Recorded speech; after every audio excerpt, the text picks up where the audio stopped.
Happy Friday mga ka-rollings! This is Cecilia and welcome to Rolling Lumpia Food Truck dito sa Jacksonville, North Carolina.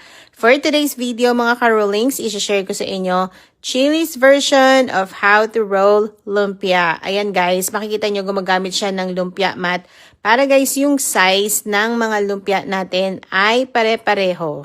At ayan na nga mga ka-rollings, may nag-order sa atin ng 250 pieces na frozen chicken lumpia. Kaya naman guys, kahit nakabakasyon tayo, nagro-roll tayo ng lumpia. Buti na lang andito si Chili.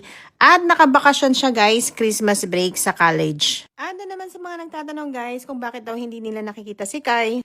Dahil nga mga ka-rollings, Christmas break nila, kaya umuwi muna siya sa kanila to celebrate Christmas and New Year. And ayan guys, si Chili naman ay umuwi sa atin. As you can see, panay-panay ang luto niya ng mga desserts mga ka-rollings. Ayan guys, abangan niyo yung first food truck natin for 2026 next Monday. Thank you all for watching and please don't forget to share our food truck journey.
Pork belly para kay birthday boy. There you go, guys. Mango Graham ni Chili. Guys, ito talaga na nakita akong pinost si Tita.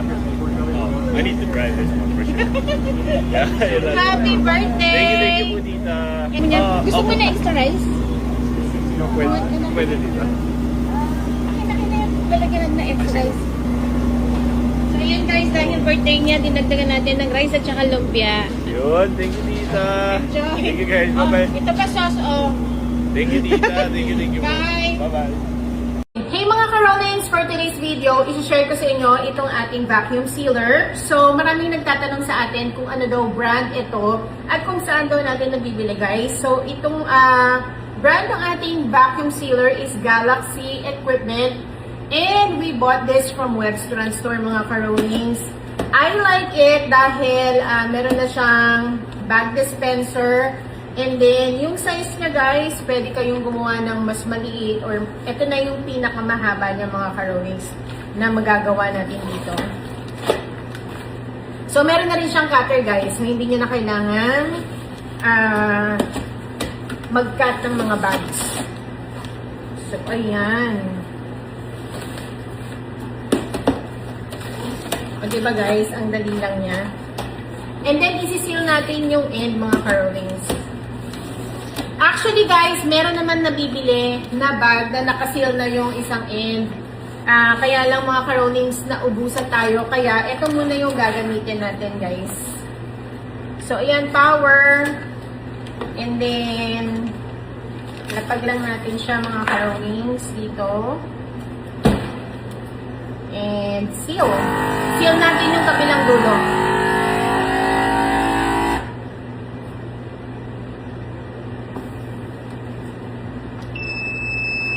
So, ayan guys, mabilis lang naman siya. And ayan mga ka-rollings, nakasil na yung kabilang end niya, mga ka-rollings. And then mga ka-rollings, ayan, so may 25 na tayo dito. And then, seal natin siya guys.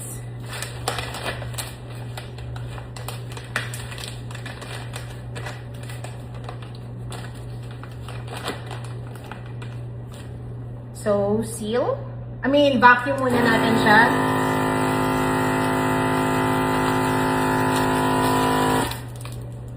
Vacuum and then seal mga ka-rollings.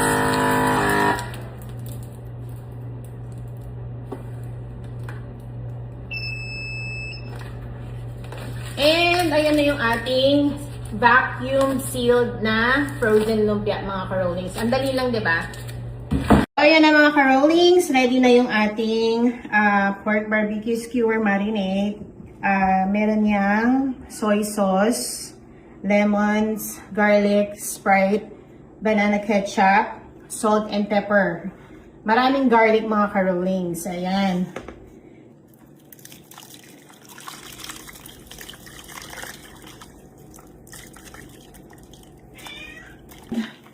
Dapat guys, mga 2 days natin itong ibababad. But then, dahil wala na tayong time, mamayang gabi, iihaw na natin to for our New Year's Eve celebration. Ayan. Look at that, guys. Look at that.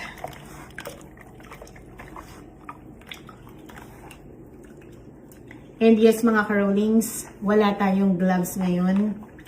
Ayan. Dahil ito ay para sa ating pamilya. Okay. Thank you for watching. Enjoy!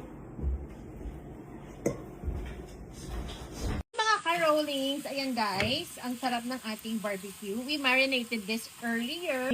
At ito nga yung ating pork shoulder.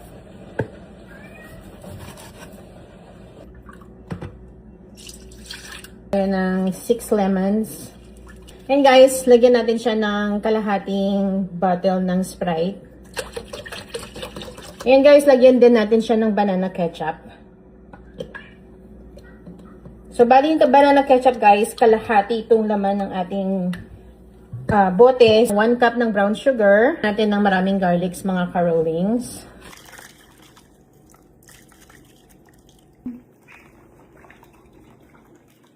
And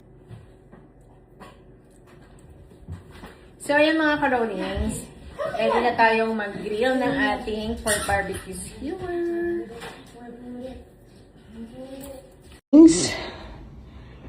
Umalis na si Kai guys. Ayan. And meron tayong sulat guys. So ayan, let's read Kai's letter.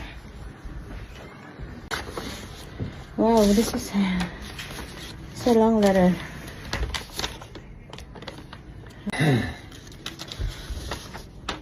Okay. Thank you so much for everything over these 2 months. Naiyak agad ako.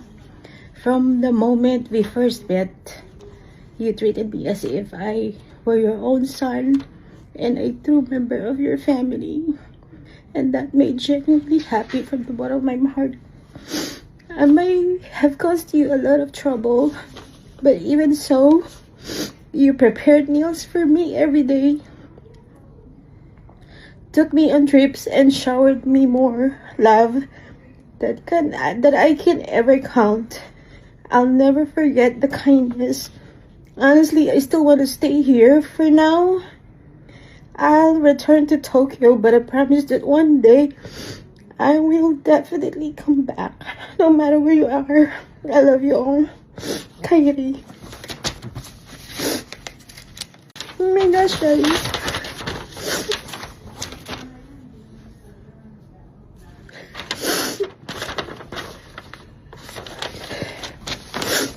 We're gonna miss Kai.